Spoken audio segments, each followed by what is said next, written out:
Isa sa matagal ko ng problema dito sa nabili kong CPU case mga boss is hindi ko mapalit-palitan yung colors ng RGB fan. So nakita ko kasi sa ibang bumili ng gaming case na to is nagpapalit-palit yung kulay ng kanilang RGB fan.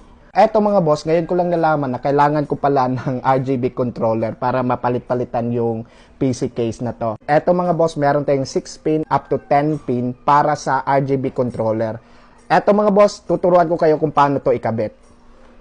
So madali lang siya ikabit mga boss. Eto, kung gusto mong makontrol sa computer mo yung lights, eto yung ikakabit mo sa motherboard.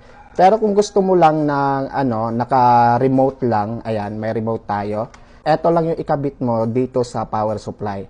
So kung nakakabit na to sa inyo mga boss, eto yung mga RGB fan cord.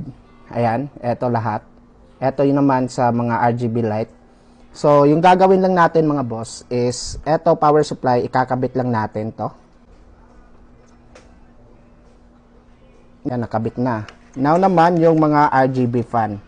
So, ganun lang din, kakabit nyo lang din yan dito.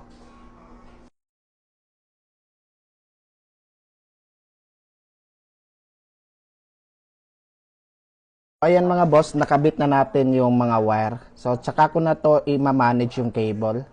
So, importante, mapakita ko sa inyo na pwede na siyang gamitin. Ayan.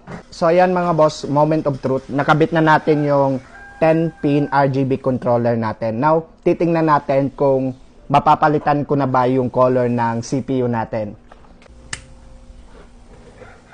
Eto na siya mga boss, moment of truth. Boom! Di ba kulay green yung CPU case ko? Now, change natin yung color. Boom! Boom, panis! Sheesh!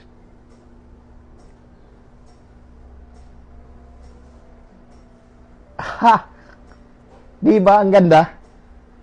Kung need nyo palit-palitan yung color ng RGB fan mo or ng RGB ng CPU mo, eto mga boss, meron tayo. Napaka-affordable lang, mas cool na yung RGB lights mo. Check mo na lang yung yellow basket boss.